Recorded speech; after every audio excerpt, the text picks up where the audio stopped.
Oh, hi everybody. I hope you enjoyed the little video I made the other day interviewing my new friend Patricia Bradshaw about her book and play, Introduction to Francis Stein. It's quite an interesting book. I'm going to have to listen to the audio book again. I think it's got a lot of different complex things to it as far as I'm concerned. But anyway, I actually thought it was interesting. I usually just sort of read like comedy or, of course, self-help books and everything, but comedy and basic drama, you know. But that's kind of got a little bit of everything in it. It's kind of got all the elements of like a horror film, like a Bigfoot film that one of my friends made. But anyway, I was just thinking about lots of different things today, all the things I need to be doing, but this whole continuing ed thing finally got the best of me. I just got so tired because I stayed up, finally to finish it, I stayed up 2 nights in a row, and at my age, that's not easy to do, you know. You'll find that as you get older, in your mind, you might still think you're 20 or 30, even if you're 40, 50, 60, or beyond that, whatever it happens to be. So, anyway, my grandmother did live to be 99, and I think one of her secrets was, well, she loved people, and she loved to socialize and have people over to her tiny little house. And also she liked her fruit and vegetables. She ate a lot of fruit and vegetables, but she liked to get her sleep. Her sleep was important to her. She went to bed early at night and got up early. And whenever I stayed with her, I remember how we had to go to bed early, and I was such a night owl, and she would get on to me because I'd be up late. They had a tiny little guest room in the back, and I've always been a little bit of a night owl, but then sometimes I can be like an early bird too. But I like to get at least 7 or 8 hours of sleep at night, even 9.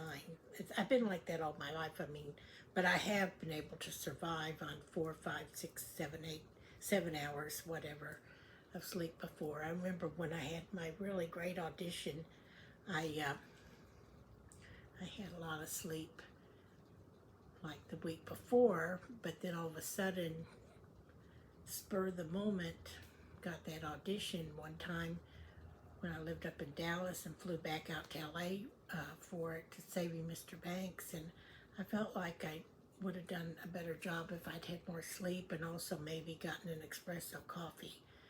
But the other day, I did feel tired. I still feel tired just from just the fact of those two things. Was actually having to declutter more with my place. They're getting more strict. These places are so tiny, you know, these apartments. And I was needing to declutter anyway. I've decluttered a lot of stuff. I've called Salvation Army's been out and just last week, and then I slowly been getting a lot more done. It's maybe helping me lose weight because I have to take a lot of clutter. You know, I've had so many different jobs and careers all my life. You know, you get older and you realize, gosh, you know, I can't do it all, you know. But I will say that I love acting and writing, I think, too. I may prefer to write with someone else, like, you know, Patricia and I might do some writing together. I've talked to my friend Kim up in Canada. We might do some writing together, but I do like to write by myself, but I think it feels lonely to me. It may be because I'm an older single, you know, but also there's something about it where I come up with so many different story ideas. I mean, I've made a list and I've started scripts. But what I think is interesting is when people write about things that are totally outside of their element, like the way Patricia has done. She's based it on certain things, and then she's gone and written these other things. And my friend Kim has done that too with her writing, and I've been talking to some other writer friends of mine that have done the same thing, and some people that have been successful into making things into films and or finishing their books or plays or whatever. But here comes my dog. With his tags on, we're going to go for a walk, and we've got to go swimming, but not today. I wanted to go swimming somewhere where I could take my dog. We'd go swimming in the lake. That's where I kind of miss when I lived in Austin. There were some places like that. And also, well, out at the lakes here, somewhere out, maybe. But, or I can go by myself swimming. But anyway, where I used to live, where it got to be so expensive, we had pools all everywhere because it was like this huge complex with lots of pools everywhere. Anyway, back to this other thing. You know, you get older and you just can't do it all. But back to the writing, you want to write about things that are interesting to other people and hopefully sell your, you know, writing either as a book or play or film, you know, a script, screenplay to someone. Hopefully you can be involved yourself in it unless you sell it and give the rights over to a big studio. It depends on the situation, on the money, and, you know, there's so much competition, and sometimes it's not always what you know, it's who you know. But then, or they used to say in the news business, what you know about who you know, or whatever. So, but yeah, I just, I'm trying to get my own scripts out too, and write. I had started writing about things that weren't too close to home.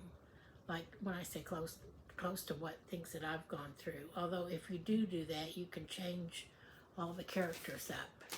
Change the, you know, where they live, you know, what they do for a living, you know, what they look like, their ages, their nationalities, everything. Just change it all up, and then, you know.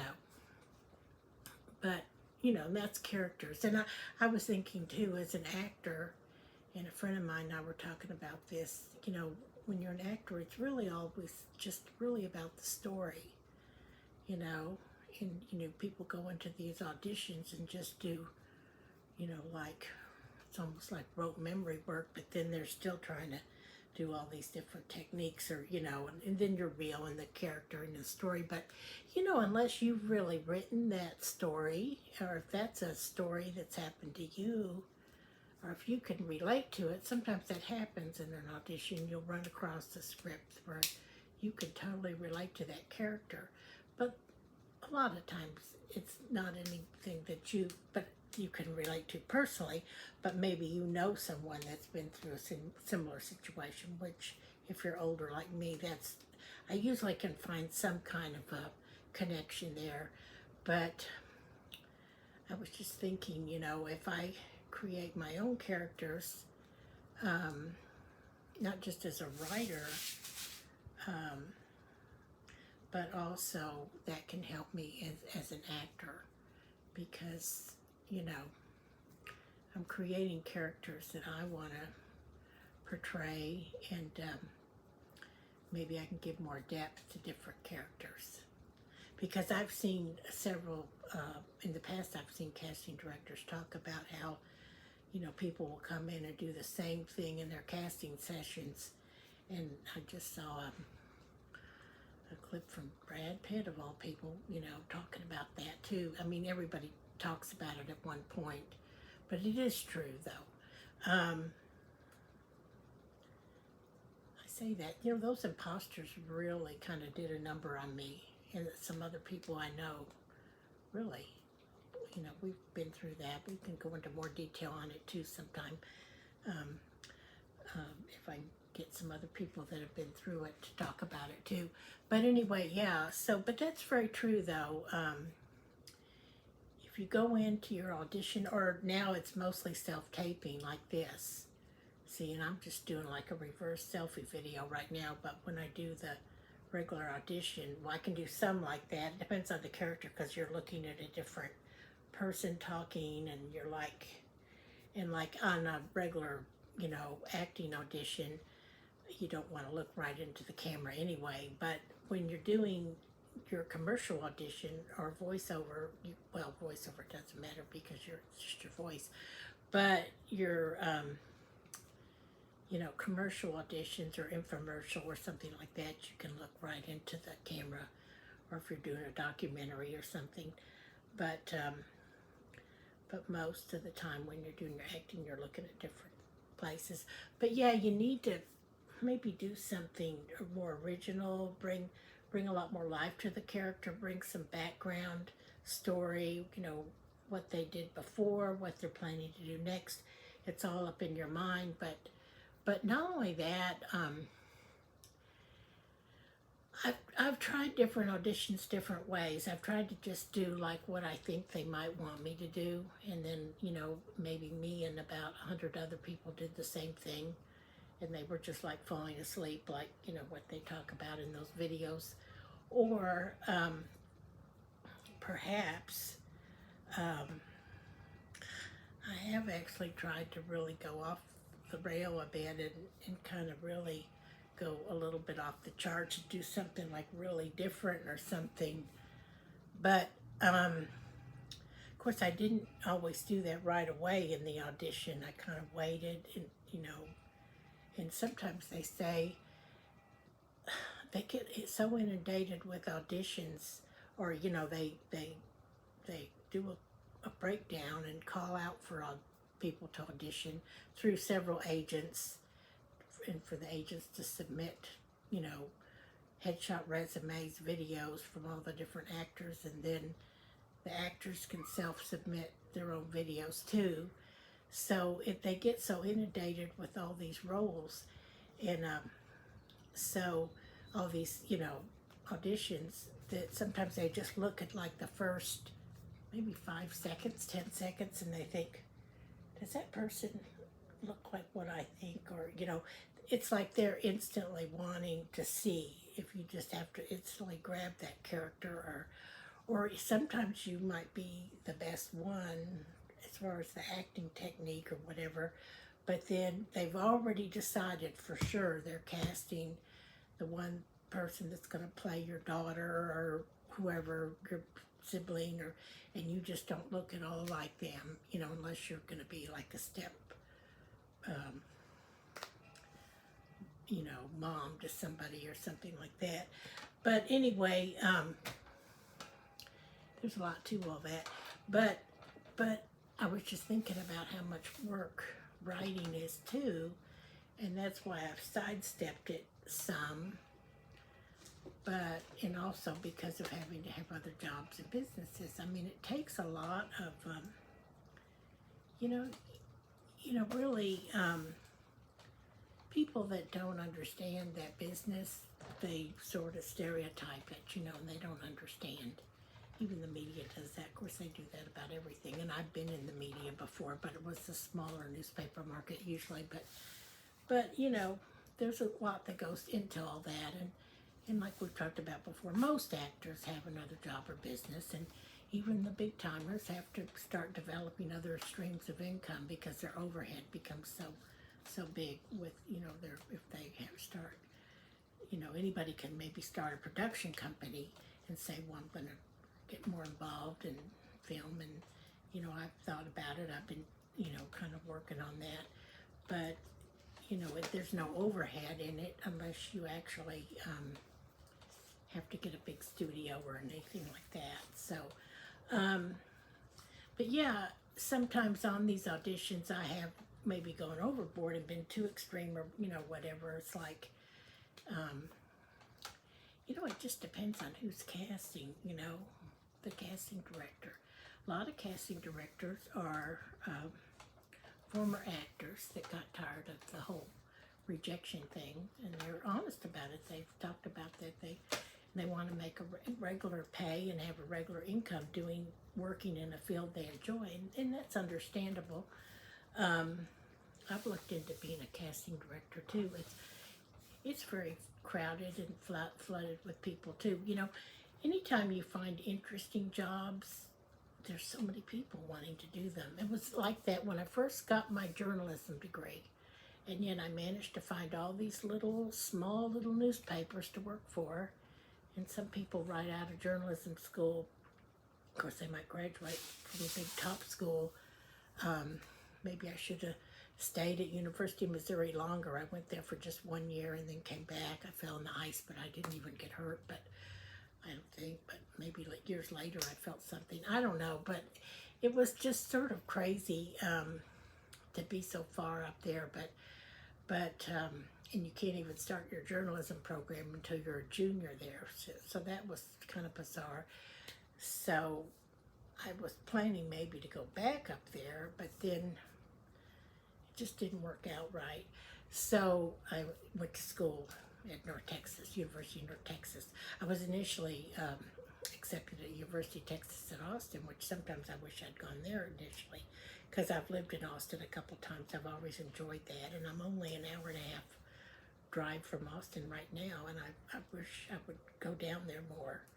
In fact, one day I might just drive to Barton Springs to go swimming, or somewhere down there.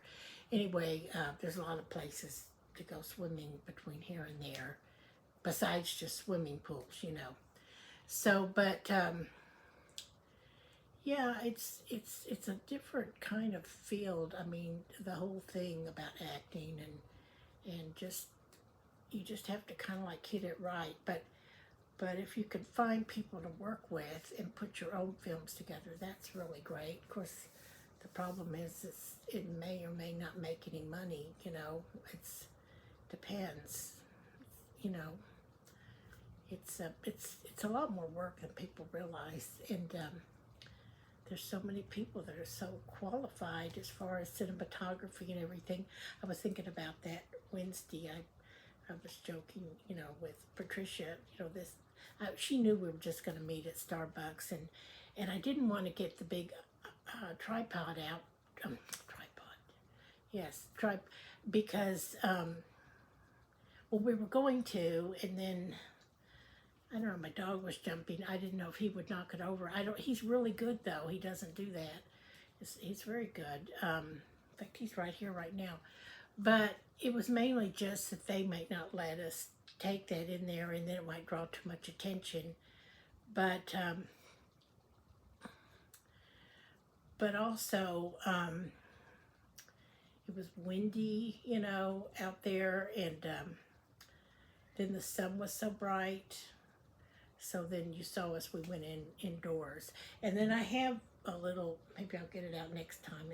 It's like a little tiny tripod thing that I could put maybe my phone on, or my iPad. I don't have a setting for the iPad, but I have the phone. I could have maybe put that on there. And then these are all these things you have to think about. I might have done better if I completely went ahead and logged into the Starbucks Wi-Fi, because they have it, and I've used it before when my Wi-Fi went out here.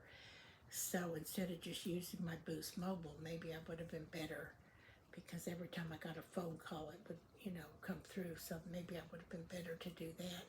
So, but I hope you enjoyed it anyway. It was kind of, but yeah, her novel and the play are very spooky and kind of scary. This woman is chilling, it's like of course they have those kind of movies, the Lifetime mystery movies, and a lot of movies are scary, about scary people that you would never suspect are scary people. So, but Patricia's really created this character, and when she and I were talking about the character, it's got everything in it. It's got sex and violence and horror and sci-fi, because she's like a brainy mad scientist, and working with DNA and all kinds of crazy things, trying to create the perfect man. It's pretty bizarre. So, but hopefully we can find the right people to help us. And so I'm a little rusty on screenplays. Well, actually, whenever I started writing my screenplays or plays, I just write it out and then try to put it into the screenplay formats. But and then I took the acting classes initially because they were less expensive than screenplay classes. But you know, screenwriting is not easy. I think it's a level up in difficulty from, well, I don't want to say, everybody, says that playwriting's more difficult, writing a novel's more difficult.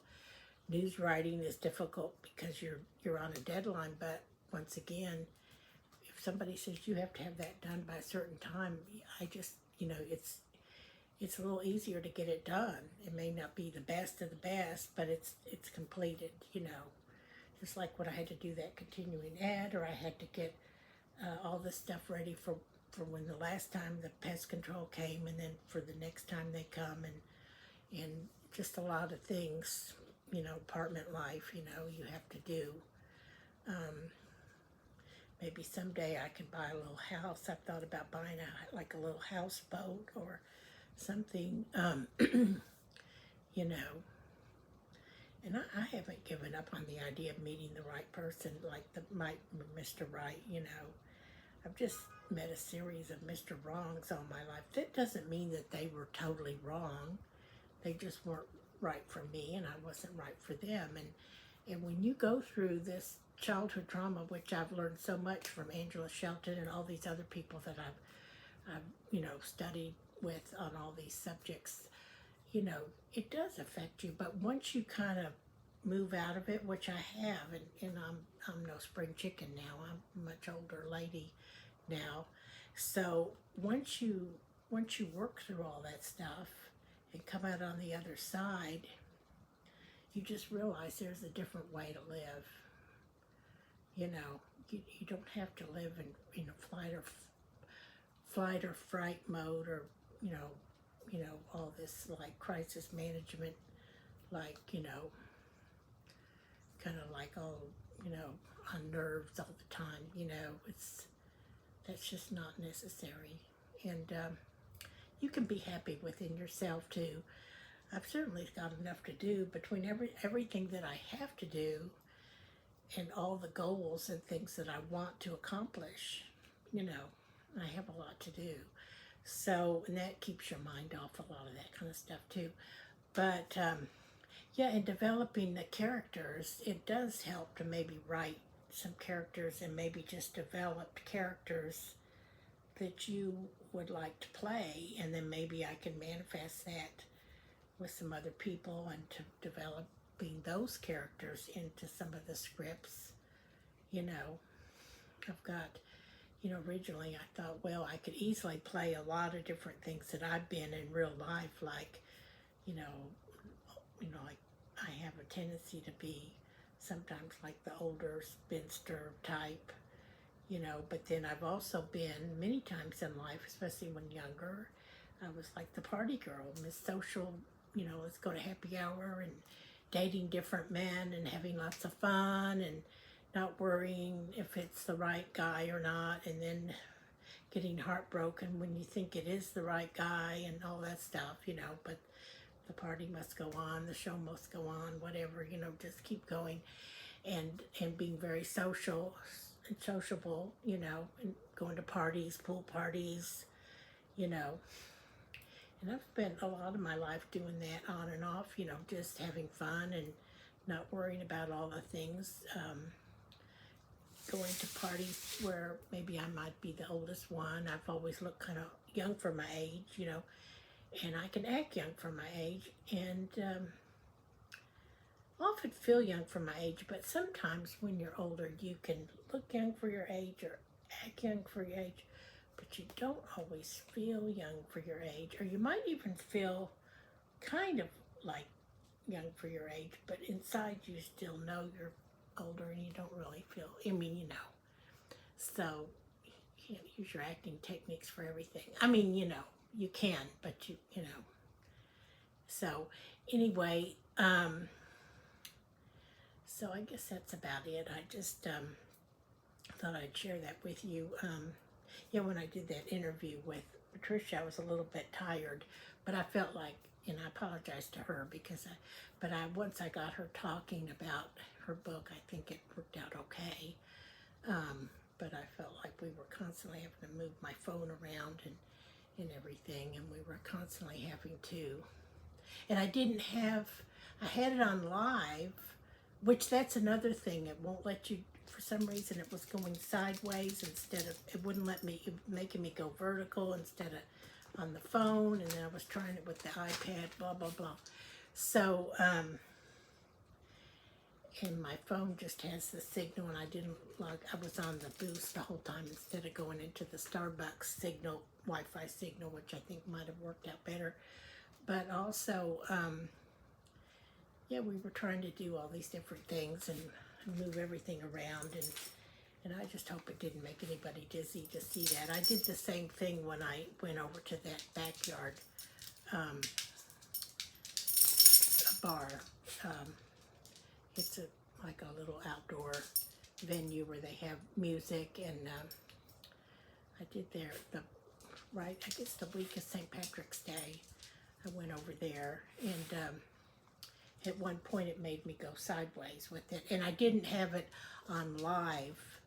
When I had it on live, I didn't have it on public. I just had it on private, so only like, I don't know how 5 people saw it. I'm not sure. How's that possible? So, well, maybe that's because some of my subscribers were notified that I'd gone live, and then they can watch it. There's so much to learn about all these things, and I'm on all the social media, and you have to just learn so much about all of it. Really, it's a lot, really. So anyway, that's all. And I'm sort of rambling Rose here, I'm Jean to it, but rambling, you know, talking, you know. So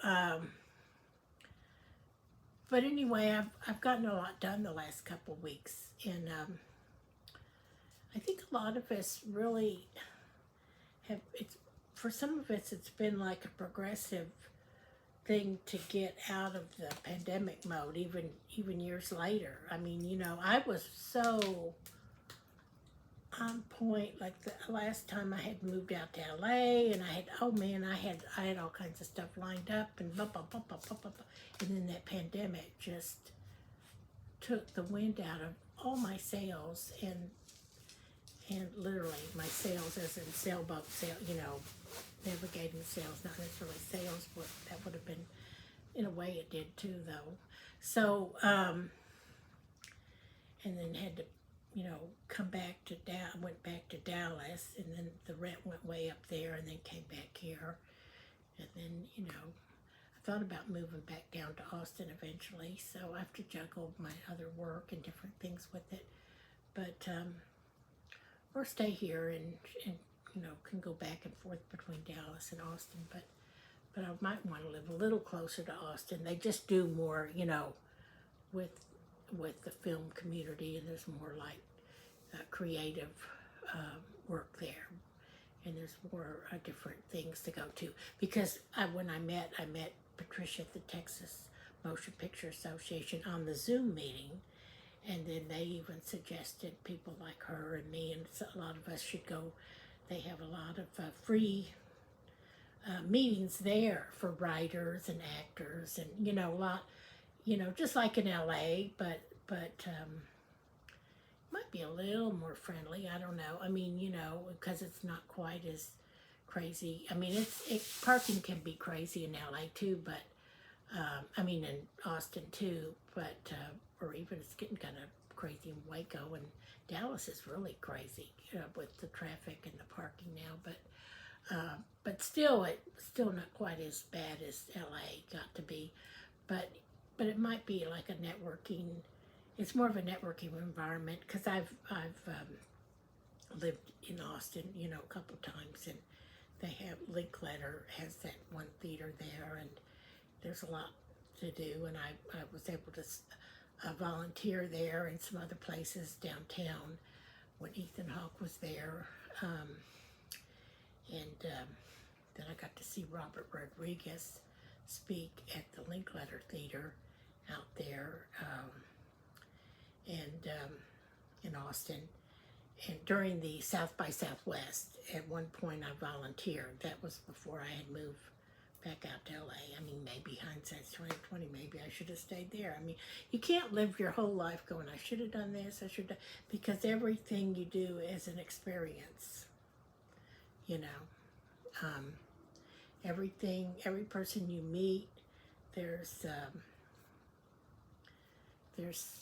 some value in it, and there's maybe a reason for it. So, but anyway, I'm opening myself up to working with other writers and actors, and you know, we'll just have to see what we can do, you know. And I'm not afraid to go pitch to a big studio. Now, the first time I moved to LA, I was very intimidated by people, you know, successful people. And I've been, I mean, not very, I mean, I've been like middle of the road successful in different things in my life too. But I used to get easily intimidated by certain people, you know, to go in, and, you know, but I'm not afraid to do that anymore. Maybe write up a treatment on a script or something and go in and pitch it, you know, maybe help Patricia pitch her script, or she'll have her agents and managers pitch it too, of course. But, you know, a lot of people take it upon themselves to go and meet with people, and if anybody out there wants me to help them do things, I mean, I'm not afraid anymore. I mean, I've been doing the whole acting thing for 20 years, and on and off in LA and back and forth to Texas. But I've done a little bit with all the other little areas of it. You know, there's so many different things to it. But you can be a script analyst, a script supervisor. You can be a publicist. You know, I can do all that using my news background. And then I've worked as a substitute teacher in several areas, and filled in for theater and film, TV. You can like do so many things, do the acting coaching, you know, and I do have to get better at editing. And I would apologize to my subscribers, because you can see that when I do videos, especially the live, it's just like, oh, whatever. So, anyway, I do need to work on that, or maybe meet somebody that will help me do some editing. I've even taken a little class in that, you know, but sometimes I'm worried that I've tried editing before, and then I'm worried I'm going to lose the whole thing, you know. So, you should make copies of stuff. So, I used to be, I was a news editor, and I used to edit photos, you know, and then, you know, the copy, and write headlines, and do page layout and all that, but that's different from video editing, of course. So, but I guess that's it, guys. I've talked for 33 minutes and 47 seconds, 49 seconds. Now we're going into 34 minutes. So, but yeah, so I guess I'm just trying to inspire some people. Don't give up on your dreams or your hopes just because you're older. I mean, I have days when I have a lot of energy, and other days when I get tired. Like when you get older, there's days when you feel younger than you are, and then there are days when you might even feel older, or you might feel your same age. But you can try to look and act younger, but sometimes it's better when you're older. I mean, like, as an older person, I don't really have interest in partying like I did when I was younger. You know, I used to like to go out dancing. Of course, they don't really have all that anymore. they, you know, like a lot of these disco, we used to go out disco dancing. Even if you didn't drink much, you could just dance the night away. I've talked about this before. I feel kind of sorry for these young people growing up. I know they have all this stuff and they have their social media and they have their this and that and the other thing. But we used to be able to, if we didn't have a boyfriend, like in between boyfriends or whatever, or for guys too, you know, we could just go out dancing. And I know that people can still do all that, but I grew up in Dallas and there literally were, I'm not saying that's something to brag about, but there were clubs on every corner and you could literally go in dancing and you didn't have to have a lot of drinks. You could just go and get your exercise if you got tired of going to the gym. Of course, you can always do that. Not which I need to do that again. I've done a lot of that and lost weight that way. I need to kind of get more involved in that again. Although I've cleared out some space here in my apartment to dance to music. And if we were allowed to, I would have the radio going, but I had the radio going one day on one of these YouTube videos and I was dancing, and then I guess they gave me a kind of a warning or something because I guess they could hear the name of the song came on, and I even said it was what radio station it was, a shout out and for the song, but there were 2 or 3 songs, and I don't really understand why, if you're hearing somebody's music in the background of a video, just it's the same thing as if you, well, I mean, to my opinion, but you know, who cares? I mean, a lot of people don't care what I think, I suppose, especially since I'm older. So I'm not. But anyway, it's like, what difference was it make? I mean, if you go to a restaurant or something, they hear you, like, you can hear the music, whatever's going on in the background, you know, at a club, a restaurant, like some in an elevator or whatever, you know. And are they getting a copyright strike? I don't think so. You know, I don't know. I mean, but somehow if you have music going on in the background or you want to dance to a song, you have to get permission. And remember, you know, you have to have 500 subscribers and a lot of views to even start getting paid for this. So I'm still doing this just to get attention. No, to get a boyfriend. Maybe he'll find me this way. I don't know. No, but I probably won't like him. Or he won't like me or something. He'll decide that he doesn't like the real me. Or I don't know. Maybe I won't like the real him either. So maybe we can reinvent ourselves together. I don't know. I'm just like, I don't know. Everything is complicated now. But I'm just saying that I sort of miss those days when they had like everywhere you could go. I was more into the disco dancing, like jazz dance, disco, but sometimes I'd go to the country western bars too. But there are people, you know, even here that go to there's a few places, I guess, here to go to. I have to get the right kind of shoes and get some boots because I like to wear flip-flops or sandals a lot, and in order to go boot scooting, that's what they call it, you know, country western dancing, you really need to get some good shoes, some good boots to protect your feet. Because, I mean, there's a lot of great dancers out there, you know, men that are great dancers, but there are a lot of men that unfortunately are not very good dancers, and they have 2 left feet, and especially if they're, you know, they're not all like quick and on their feet. You know, some of them might, you know, hurt your feet and step on your toes. So, okay, well, I'll go now, guys, and I'll check back with you, and we'll go from there. Okay, have a good day. Bye.